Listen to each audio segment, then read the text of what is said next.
Një herë na ishte një bari, i cili kishte një qen, por nuk kujdesej për të, dhe shpesh e linte të vuante nga uria.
Një ditë, qeni nuk mund të duronte më, dhe kështu u ngrit në këmbë dhe iku i zhgënjur dhe i pikëlluar.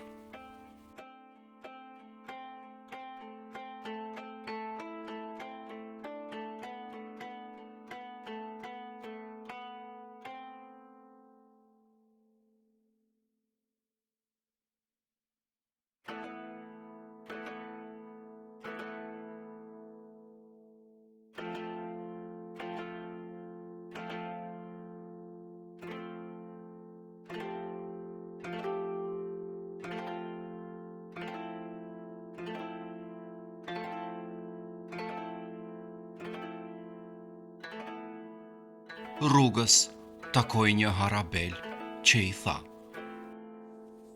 Pse e ka që pikëlluar, miku im? Unë jam shumë i uritur dhe nuk kam atë për të ngrënur. Nëse kjo është e gjitha, e jam me mua në qytetin tjetër dhe së shpejti do të kesh ushqim me bollëk.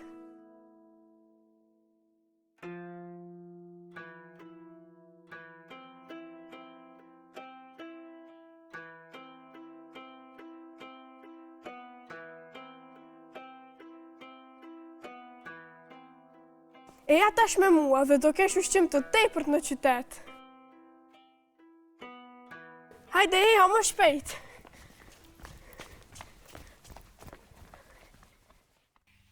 Kështu, ata shkuan së bashku në qytet.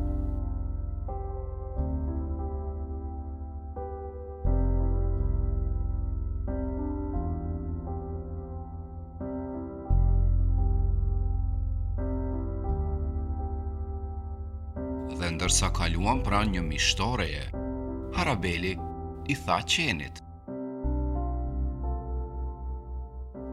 Prit edhe pak, unë do shkoj në mishtore dhe do marr pak mish me sqep.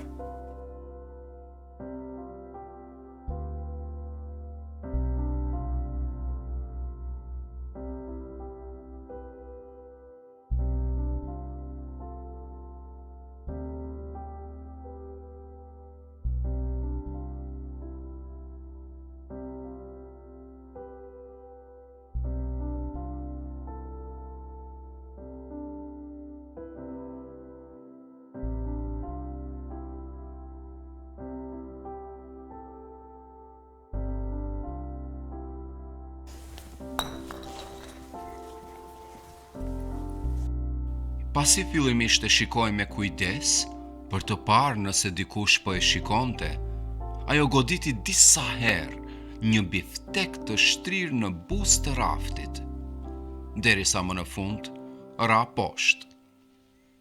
Më pas, qeni e rëmbeu copën e mishit dhe u largua me të në një qoshe, ku shpejt e hëngri të gjithën.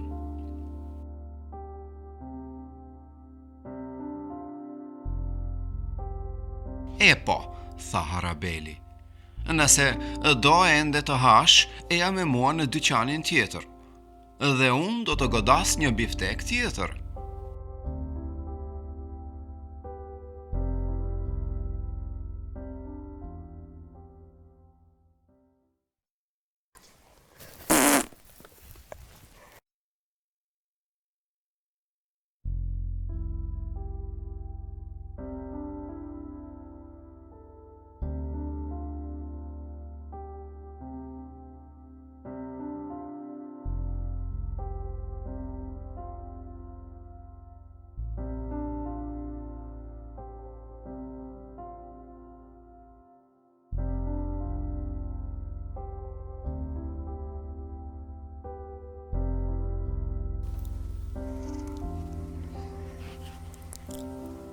Kur qeni e hëngri edhe biftekun tjetër, Harabeli i tha: Po mirë me kojmë, a unë gope tani më?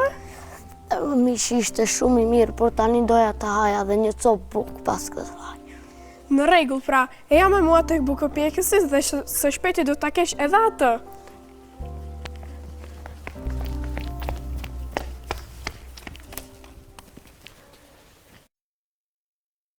Kështu, Harabeli e çoi atë të një bukpjekës.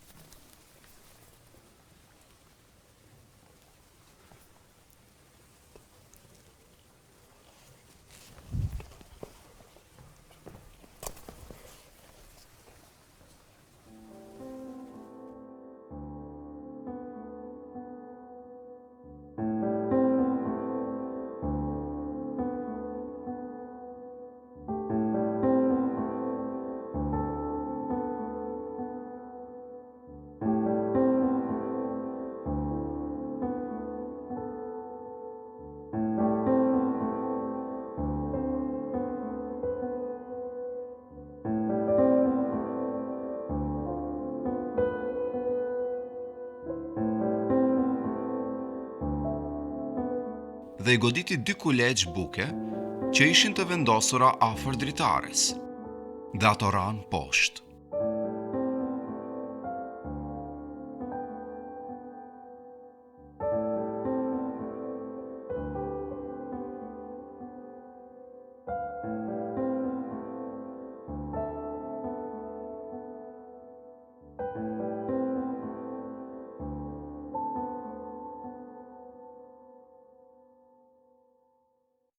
Por qeni dëshironte akoma më shumë, dhe ajo e çoi në një dyqan tjetër, dhe i hodhi poshtë edhe disa të tjera për të.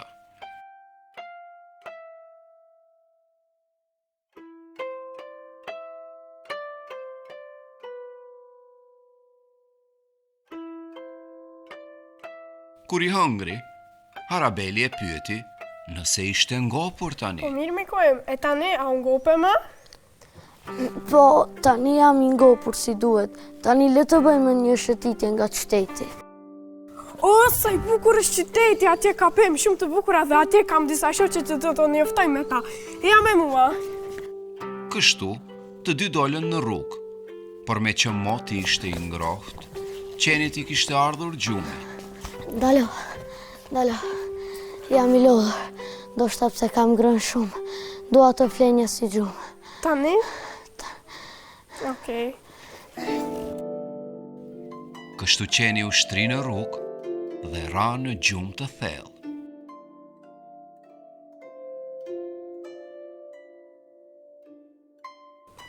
Okej, pra, unë do shkoj dhe do ulem atje në atë kaquben.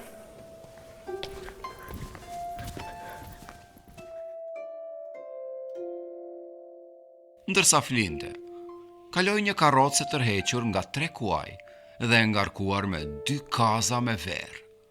Harabeli, duke parë që karrocieri nuk doli nga rruga, por po vazhdonte në rrugën në të cilën ishte shtrirë qeni.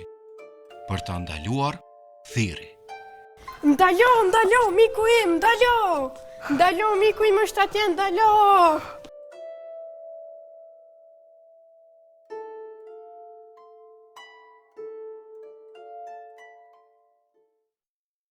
Ndalo të lutem, miku im atje po flen, ndalo!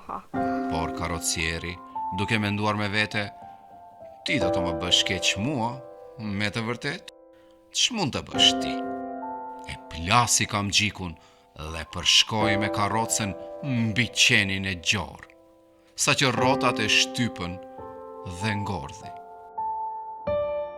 E shikon, o i pa zemër, se si e vrave shokun tim qenin. Tani dëgjo se çfarë të them. Kjo vepër e jotja do të kushtoj shumë. Harabeli u zvarrit në tendën e karrocës dhe goditi bustin e njërës prej fuqive, derisa e liroi, dhe pastaj e gjithë vera u dordh. Vera ime, pse është e derë Regjiha?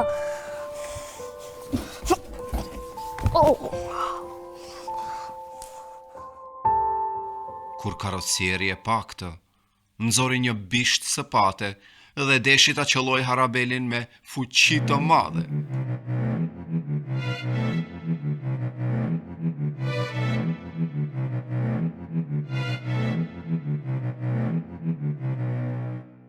Por Harabeli u shmang dhe në vend të tij goditi kokën e kalit të gjorë me aq forcë sa që ra në tokë pa vetdije.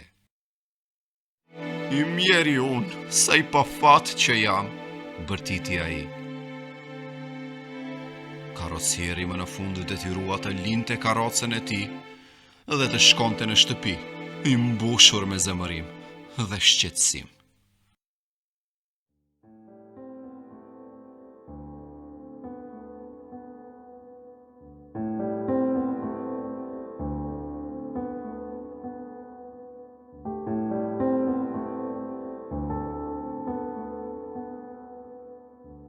Burim, mjerisht, një zog i keq ka hyrë në shtëpinë tonë dhe i ka ftuar të gjithë zogjtë e botës dhe me siguri është na lart duke ngrënë të gjithë misrin që kemi. Çfarë fat i keq. Sa i pafat që jam.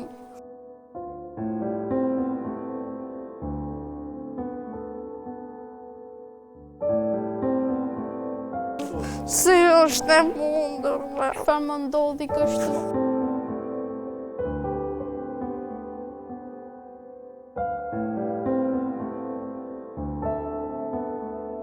E mua për njëti Harabel ma ka bërë këtë. Kam humbur tërë verën edhe të trekuaj të me. Të trekuaj nuk i kam ma. Çfarë do të bëjnë tani? Pa kuaj, pa verë, as një sens na ka mbetur.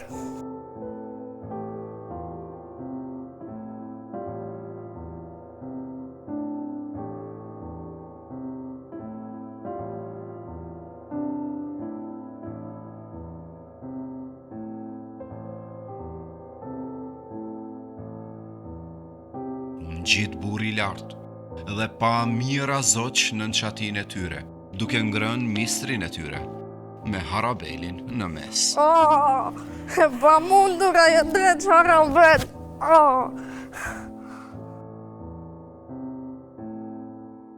Na ka hangër kretë më.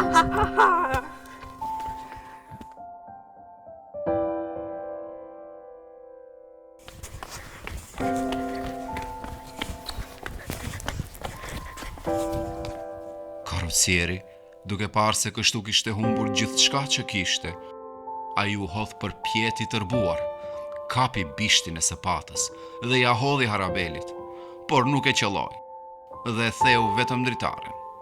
Megjithatë, në fund, ata e kapën atë dhe gruaja tha: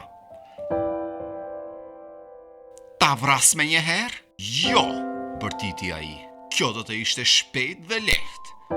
Ajo do të vdes një vdekje shumë më mizore. unë do ta ha.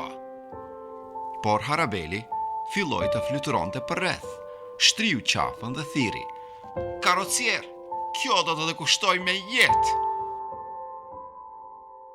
Ai u shment dhe i verbër nga tërbimi, goditi ndenjësen e dritares me aq forcë sa e ndau atë në dysh, dhe ndërsa Harabeli fluturonte nga një vend në tjetrin, karrocieri dhe gruaja e tij ishin aq të tërbuar, sa që i thyen të gjitha orendit, gotat, karriget, tavolinën dhe më në fund muret, pa e prekur fare zogun.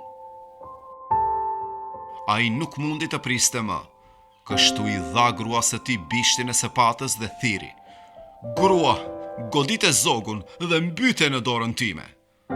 Dhe gruaja goditi, por ajo nuk e qelloi dhe goditi burrin e saj.